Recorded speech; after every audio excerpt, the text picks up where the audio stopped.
Ya mkhaya. Kunenkulumo lapha mkhaya engifisa ukuthi ungichazele yona mhlasimpe.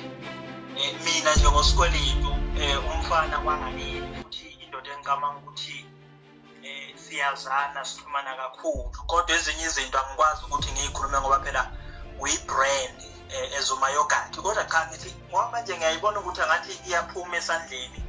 Njenganami nginolwazi lwami, ngifuna ukuthi ungichazele emkhaya ukuthi le nkulumo owawuyikhuluma laphayana uthi umuntu obambe iqhaza ekuthenini umayogathi azabe uyavelela namhlanje abo umayogathi lo esimaziyo.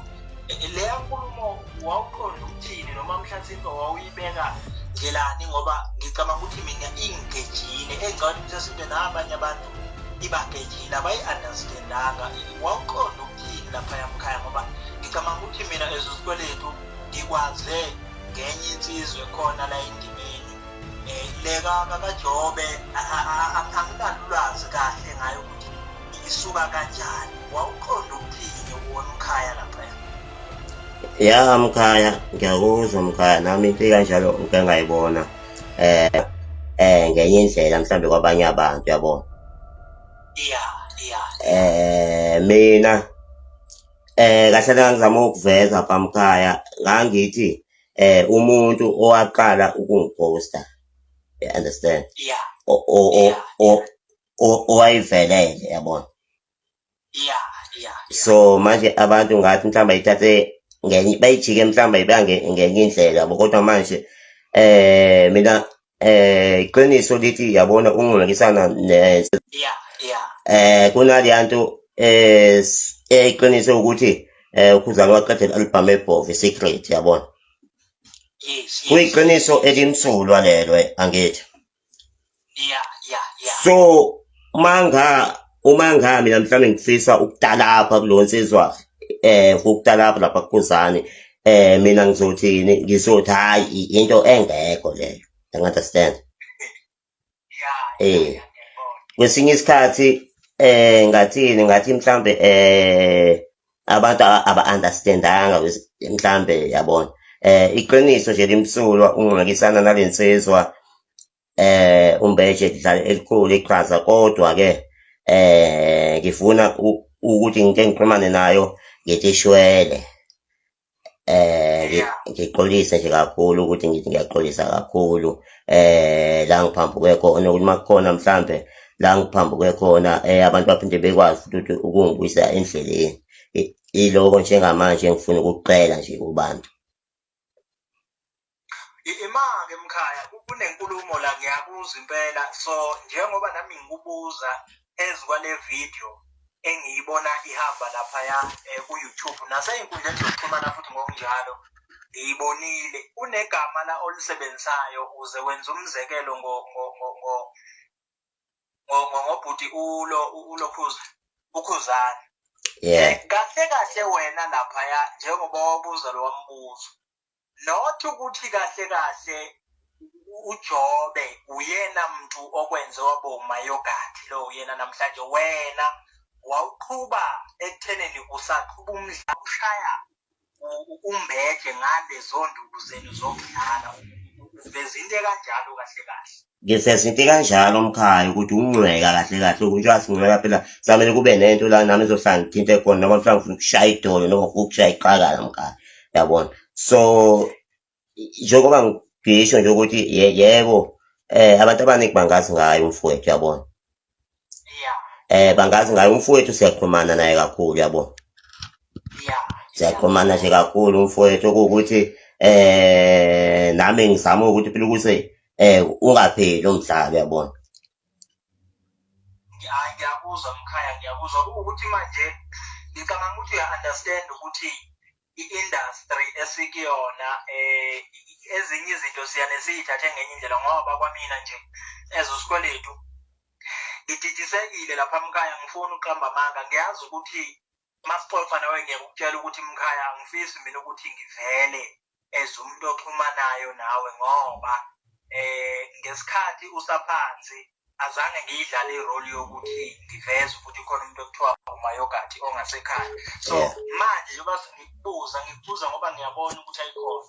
ingathi iyashayisa ngokubuka kwami nangokubona futhi ngoba ngingathi mengingena la ku Facebook ngafike ngathola ukuthi kukhona nezinye insizwa eseyibelayo sikhuluma ngalolu daba ukuthi cha awunadanga ngase ngithi-ke mina cha njenganomfana osondele kuwe futhi esikhulumayo cha ake ngikubuze lento ngoba kuzofanele ukuthi uma ungasanyatheli kahle njengoba sikhona endimeni sowubhuti kuwe sikwazi ukuthi sibonisane nawo kodwa uma uyichaza ngaleyo ndlela mfowethu ngiyayizwa mina mawuthi wena kwakade kuwukungcwele engifisa ukukuthola-ke ekhaya manje ngiyazi ukuthi ngikuvula ifayile ngoba ukuthi awukaze walitshela muntu yebo kahle kahle lento yenu nombeje ngiyaxolisa nje ukuthi angisazi isibongo sikambeje ukuthi wakabani kodwa ngiyamazi ya isona yeah so nenzani lana ngoba esikhathini lento yeni iqale kwangathi iyijoke uyabona yeah sayihleka nje kwayinto esiyihlekayo kanjalo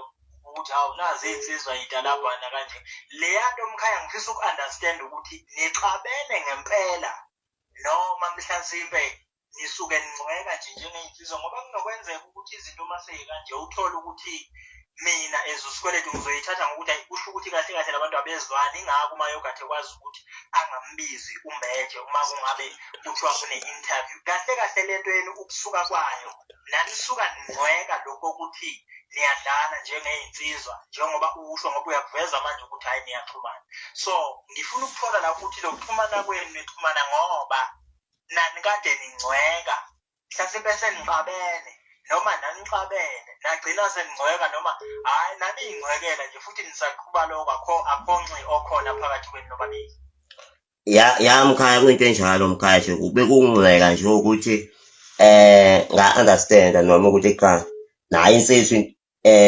ingifikise nami ngabe sengifika yasuka kanjalo mkhaya yabona so njengoba nje namanje ngingakuvezile lokhu yani ngoba bengisaphusha kona lokungcweka lokhu so lokhu abantu asebekuthathe kwaba into eserious kodwa-ke ngizothi shwele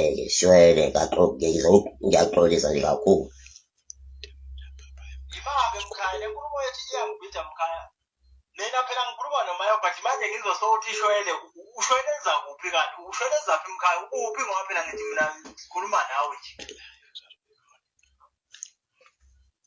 ukhuluma nayo ugathi mkhaya kahle manje ngiyadideka ngoba ngilokhu ngibuze nje ukuthi hhayi ngizoxolisa ya mkhaya into kwento kanjalo mkhaya hhayi mfowethu ngiyakuzwa ngiyafisa ukuthi mhlasimbe uthole ukwenza indlela ozoyibeka ngayo nakwabanye abafowethu especially abalandeli yebo ukuthi mfowethu bakhona ukuthi bayiqonde ngoba angifuni ukungasho umkhaya bese ngiphatheke kabi ngathi uyangazi ukuthi ngumuntu ongayithandi into enesiphithiphithi kodwa ngiye ngithanda ukuthi abantu bahloniphane njengoba umbeje ngimazi mina ukuthi udlalela iphi iqhaza kuwe angikwazi into ukuthi athi mesedumile esekule stage asekusona manje alibale ila isuka khona uma uyichaza ngale ndlela mkhaya uyichaza ngayo khamfowethu ngiyabonga kakhulu ngiyafisa ukuthi mhlasimpe njengoba inkabi yakho uthi niyaxhumana nawo mhlasimpe uma kuwukuthi nina lawa ufake khona noma kuthiwa isikhethi noma isijalimani lento kodwa lento efaka omama laphaya nalamaphaqa lawa anolayini lawa nayo ngathi fake mkhaya yabona wawafakela ngathi fake ngayibona leyo video kuyinto nje eyayikade trenda kodwa masikhuluma iqiniso lento izokuthiwa umbeje cha idlalile iqhaza elikhulu mkhaya ngingajabula kakhulu mfowethu uma yakho okunokwenzeka mhlawumbe ukuthi ngingacinga mina ezusikweletu ukuthi akaphathekile kahle kanti mhlasimpe uzoyithatha mhlawumbe leya video abesayifake ngoba ikhona engiyibonile naye esitishile nganoma kuthiwa ukustisha yena ngifundile kahle ngoba bese wayefaka wazothi ubongela umthobisi ngokuthi akukhuphuke ngicabanga mhlasimpe mina ngokunokwami njengoSikweletu ngayithatha ngokuthi mhlasimpe imdinile kanti mhlawumbe naye ube sathi uyagahla uyabona ngizama nje ukuthi ngiyiveze nakuyena mkhaya hhayi ke mkhaya ngoba mina usungiphendulile ngicabanga ukuthi mhlasimpe nesizwe ngelinye ilanga siyothi uma sizwa isayidi lakho mhlasimpe mekuthiwa ungena kulive ubachazele ukuthi cha abafowethu ngangikanje mhlasimpe naye ahambe azayibone ngoba manje seyinabantu abaningi yabona ubantoti hayi irasta ngifuna ukusula ngikholopha ngalo phansi. amkhaya manje wona ngithi ngiserious mina wena uyadala lapha kusho ukuthi nami angikho safe ke manje Hayi utho mkhaya.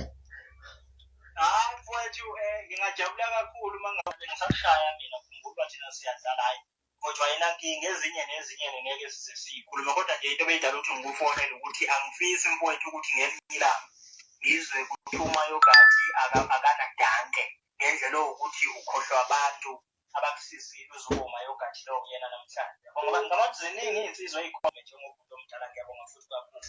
Siyabonga mkhaya. Okay, sure. Sure.